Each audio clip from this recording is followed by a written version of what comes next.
সেউজ কাৰ্বি ভূমিত নৃশংসতাৰ বলি দুই অসমীয়া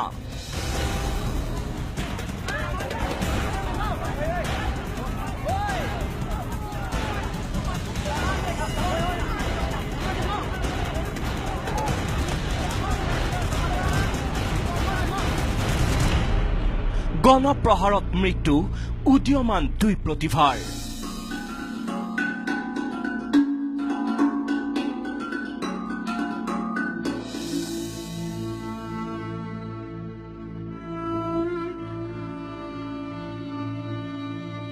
হোপাধৰাৰ উৰা বাতৰিয়ে কাল নমালে নীলোৎপল অভিজিতলৈ প্ৰকৃতিৰ বিনন্দীয় ৰূপ উপভোগ কৰিবলৈ গৈ জীৱশ্ৰেষ্ঠৰ বৰ্বৰ আক্ৰমণত চিৰদিনলৈ চকু মুদিলে গুৱাহাটীৰ দুই যুৱকে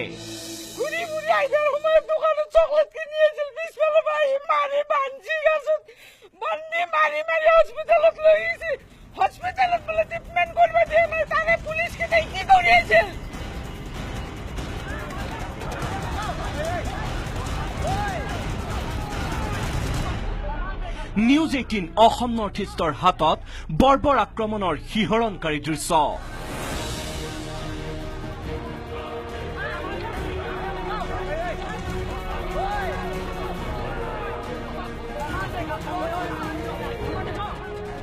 একমাত্ৰ নিউজ 18 অসম নৰ্থ ইষ্টত ঘটনাস্থলীৰ পৰা এক্সক্লুচিভ কভাৰেজ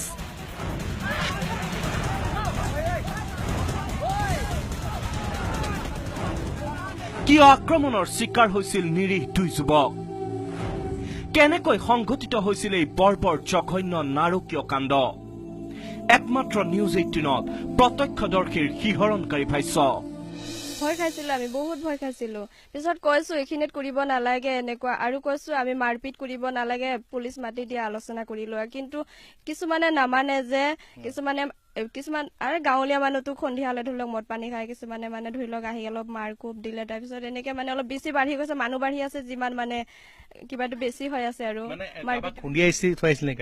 গাড়ীত এনে সন্ধিয়া নাই আমি জানামতে কান্থিৰে ল'ৰা কেইজনে বোলে অলপ গাড়ী চাৰি আইনা চাইনা গ্লাছ ফাটাই পেলাই পঠিয়াই দিছে তাৰপিছত তাৰ পৰা ইয়াৰ ফোন কৰি পঠাইছে এই কোলা গাড়ীখন এনেকুৱা গৈ আছে ধৰ্ষণৰ পোৱালি ধৰি এটা লৈ গৈছে ইয়াৰ পৰা ধৰ এটা বুলি শুকুৰবাৰে এখন কলা ৰঙৰ স্কৰ্পিঅ' বাহন লৈ কাৰ্বি আংলঙলৈ ফুৰিবলৈ গৈছিল গুৱাহাটীৰ দুই যুৱক নীলোৎপল দাস আৰু অভিজিত নাথ কাংঠিলাংছলৈ যোৱাৰ পূৰ্বে আক্ৰমণৰ সন্মুখীন হৈছিল নীলোৎপল আৰু অভিজিত পথ চিনি নাপাই কাংঠিলাংছ কোনফালে বুলি গাঁওবাসীক প্ৰশ্ন কৰিছিল নীলোৎপল অভিজিতে কিন্তু হোপাধৰা বিচৰণৰ উৰা বাতৰিয়ে গ্ৰাস কৰা ডকমকাৰ পাঞ্জুৰী অঞ্চলটোত যুৱক দুজনক দেখি সন্দেহৰ চকুৰে চাবলৈ ধৰে অঞ্চলবাসীয়ে উত্তৰ দিয়াৰ সলনি গুৱাহাটীৰ পৰা যোৱা দুয়োজন যুৱকক নিৰ্বিচাৰ আক্ৰমণ কৰে অন্ধবিশ্বাসী এদল উন্মত্ত লোকে আক্ৰমণৰ পৰা ৰক্ষা পাবলৈ ঘটনাস্থলীৰ পৰা পলায়নৰ চেষ্টা কৰে নিৰীহ দুই যুৱকে কিন্তু ফোনযোগে আগতীয়াকৈ সতৰ্ক হৈ এখন ধাবাত ৰৈ থকা আন এটা দলে পাঞ্জুৰীৰ সমীপত আগচি ধৰে দুয়োকে কোনো প্ৰশ্ন নকৰাকৈ এফালৰ পৰা উন্মত্ত দলটোৱে চলায় আক্ৰমণ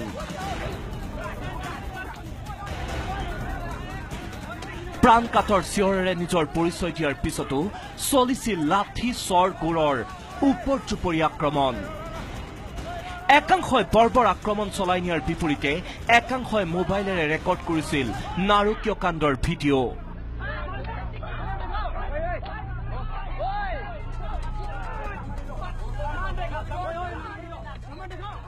বৰ্বৰ কাণ্ডৰ প্ৰতিবাদ কৰা নাছিল কোনো এজন লোকে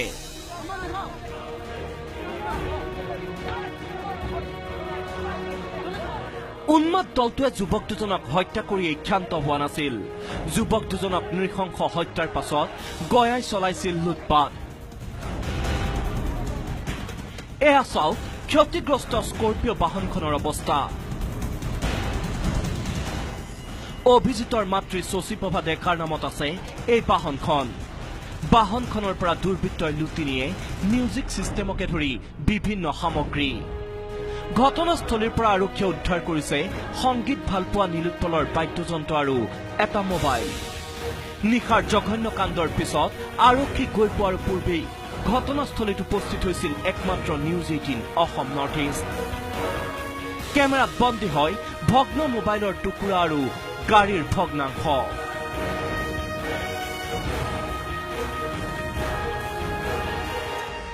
নিউজ 18 অসম নৰ্থ ইষ্টে বাতৰি পোহৰলৈ অনাৰ পিছতহে সষ্টম হৈ পৰে প্ৰশাসন। বাতৰি চোৱাৰ পিছতে এডিজিপি মুকেশ আগৰৱালাক কাৰ্বি আংলঙলৈ যোৱাৰ নিৰ্দেশ মুখ্যমন্ত্ৰীৰ। নিউজ 18ৰ বাতৰি সম্প্ৰচাৰৰ 12 ঘণ্টাৰ পিছতহে ঘটনাস্থলীত তদন্ত চলাই প্ৰশাসনৰ দলে। এই অবৰ্ণনীয় শোক সহিব নোৱাৰি শোকত ভাগি পৰিছে নীলোৎপল আৰু অভিজিতৰ পৰিয়াল। হত্যাকাৰীক উচিত শাস্তিৰ দাবী তুলিছে দুয়োটা পৰিয়ালে। আমার দুটো চলিক মারছে পুলিশে এটা চলিক কেন আমার লাগতে নাই হেটা পুলিশ উঠতে চিফ মিনিস্টারে ওতে হনখালে বরখাস্ত করে এই মিনিস্টারের ওজৰত পাঁচজন। কাৰ্বি আংলঙত বিগত কেইদিন ধৰি প্ৰচাৰ হৈ আছে হোপাধৰাৰ নামত উৰা বাতৰি। ছচিয়েল মিডিয়াতো একাংশই চলাইছে হোপাধৰাৰ নামত ব্যাপক অপপ্ৰচাৰ। কিন্তু তৎসত্ত্বেও অন্ধবিশ্বাস দূৰ কৰাৰ ক্ষেত্ৰত কোনো ভূমিকা লোৱা নাছিল কাৰ্বি আংলং জিলা প্ৰশাসনে। আইন শৃংখলা নিয়ন্ত্ৰণত ব্যৰ্থ কাৰ্বি আংলং জিলাৰ উপায়ুক্তৰ চাফাই, নিহত 2 নিৰীহ যুৱকে অনুমতি নোলোৱাকৈ যোৱাৰ বাবেহে হেনো সাৱটি ললে কৰুণ মৃত্যু। ভিতৰৰ অঞ্চল চাব বিচাৰিছে, ভাল লাগিছে। কিন্তু কথা হৈছে আমাৰ পুলিচক জনাব লাগিব বা ঘটনাবিলাক কি হৈছে তো দেখি আছে এতিয়া অসমত। অকল এইটো ঘটনাই নহয়, গতিকে বিভিন্ন ঠাইত ধৰক এটা জনজাগৰণো হৈ আছে। গতিকে এইখিনি ক্ষেত্ৰত আমি পুলিচ বা আমাৰ যিখিনি নিৰ্দিষ্ট বিষয় আছে তেওঁলোকক যোগাযোগ কৰি পেলাই গ'লে ভাল হয়।